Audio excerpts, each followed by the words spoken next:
எல்லாருக்கும் வணக்கம். நான் Hema Subramanian. Welcome to home cooking Tamil. Paneer வச்சு நம்ம எந்த டிஷ் செஞ்சாலும் ரொம்பவே நல்லா டேஸ்ட்டாக இருக்கும். இன்னைக்கு பன்னீர் லவர்ஸ்க்காக ஒரு அருமையான North Indian side dish recipe தான் செஞ்சு காட்ட போகிறேன். இது தஹி பன்னீர், அதாவது தயிர் வச்சு இதை செய்ய போகிறோம். நல்லா ரிச்சாக க்ரீமியாக ரொம்பவே டேஸ்ட்டாக இருக்கும். ஸோ வாங்க இதை எப்படி செய்யறதுன்னு பார்க்கலாம். இந்த ரெசிபிக்கு நான் 400 கிராம் பன்னீர் எடுத்திருக்கேன். பன்னீரை நல்லா ஈவன் க்யூப்ஸாக கட் பண்ணி எடுத்துக்கலாம். கட் பண்ண பன்னீரை ஒரு பவுலில் சேர்த்து மசாலா எல்லாம் கலந்து ஊற வைக்கணும். பன்னீர் கூட 1 டீஸ்பூன் உப்பு, 1/2 டீஸ்பூன் மஞ்சள் தூள், 1 டீஸ்பூன் காஷ்மீரி மிளகாய் தூள், 1 டீஸ்பூன் கசூரி மேத்தி சேர்த்து நல்லா கலந்து வைங்க. மசாலா எல்லாம் பன்னீர் பீசஸ் மேலே நல்லா கோட் ஆகிற மாதிரி கலந்து விடணும்.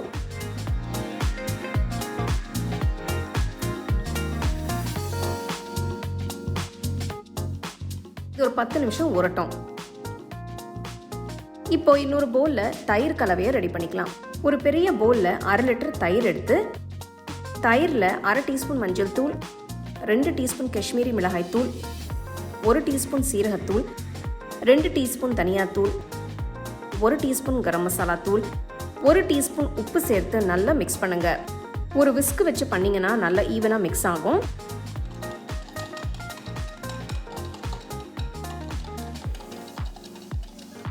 மிக்ஸ் பண்ணி தனியாக எடுத்து வச்சிடலாம்.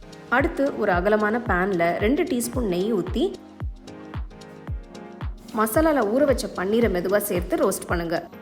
ஸ்டோவை மீடியம் ஃப்ளேம்லேயே வச்சு பன்னீரை எல்லா பக்கமும் ரோஸ்ட் பண்ணணும்.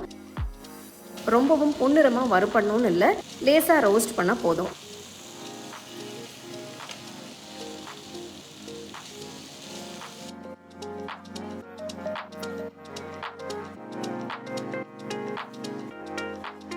இது ஒரு பிளேட்டுக்கு மாற்றி வச்சிடலாம்.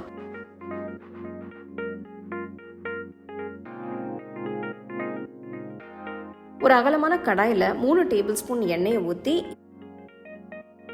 எண்ணெய் சூடானதும் இதில் 1 டீஸ்பூன் சீரகம், 2 பிரியாணி இலை சேர்த்து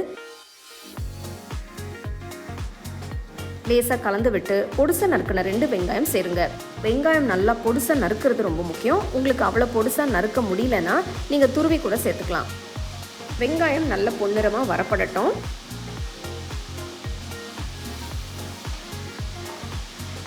வெங்காயம் நல்லா வதங்கிடுச்சு. இப்போ இதில் 1 டீஸ்பூன் ஃப்ரெஷ்ஷாக அரைச்ச பூண்டு விழுது, 1 டீஸ்பூன் ஃப்ரெஷ்ஷாக அரைச்ச இஞ்சி விழுது சேர்த்து நல்லா கலந்து விடுங்க. ஸ்டோவை லோ ஃப்ளேம்லேயே இருக்கட்டும். இஞ்சி பூண்டில் இருக்கிற பச்சை வாசனை போகிற வரைக்கும் வதங்கட்டும்.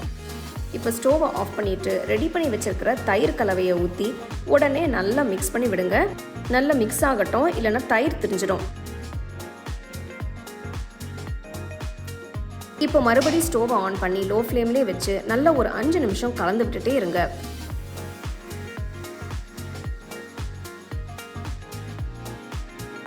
அஞ்சு நிமிஷம் கிண்டி விட்டதும் ஒரு கப் அளவுக்கு தண்ணி ஊற்றி மிக்ஸ் பண்ணிக்கலாம்.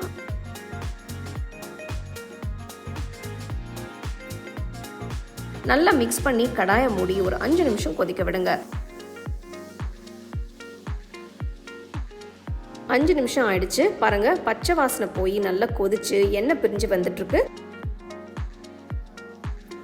இந்த ஸ்டேஜில் நான் 1/2 கப் அளவுக்கு அரைச்ச முந்திரி கலவையை சேர்க்குறேன்.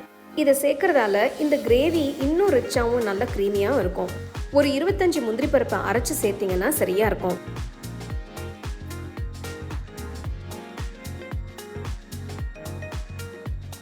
முந்திரி கலவையை சேர்த்து லேசாக கொதி வந்ததும் வறுத்து வச்ச பன்னீர் துண்டுகளை மெதுவாக சேருங்க. இந்த ஸ்டேஜில் டேஸ்ட் பார்த்துட்டு உப்பு தேவைப்பட்டால் சேர்த்துக்கலாம். 2 பச்சை மிளகாயை லேசாக கீரி சேருங்க. நல்லா கலந்து விட்டு ஸ்டோவை மீடியம் ஃப்ளேம்லேயே வச்சு கடாயை மூடி ஒரு 3 நிமிஷம் கொதிக்க விடலாம்.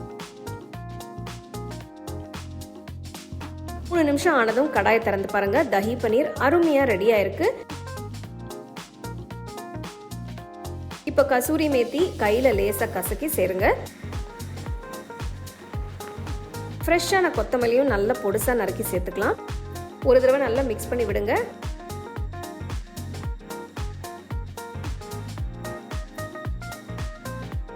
நல்ல டேஸ்டியான ரொம்பவே அருமையான தஹி பன்னீர் ரெடி ஆயிடுச்சு. பாருங்கள் எவ்வளோ அருமையாக இருக்குன்னு.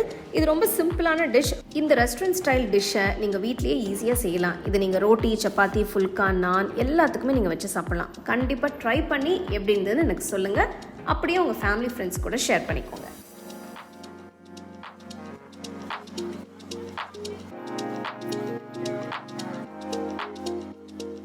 உங்களுக்கு இந்த ரெசிபி பிடிச்சிருந்தா லைக் பண்ணி, ஷேர் பண்ணி, ஹோம் குக்கிங் தமிழ் சேனலுக்கு சப்ஸ்கிரைப் பண்ணுங்கள். மறக்காமல் பெல் ஐக்கானை கிளிக் பண்ணுங்கள்.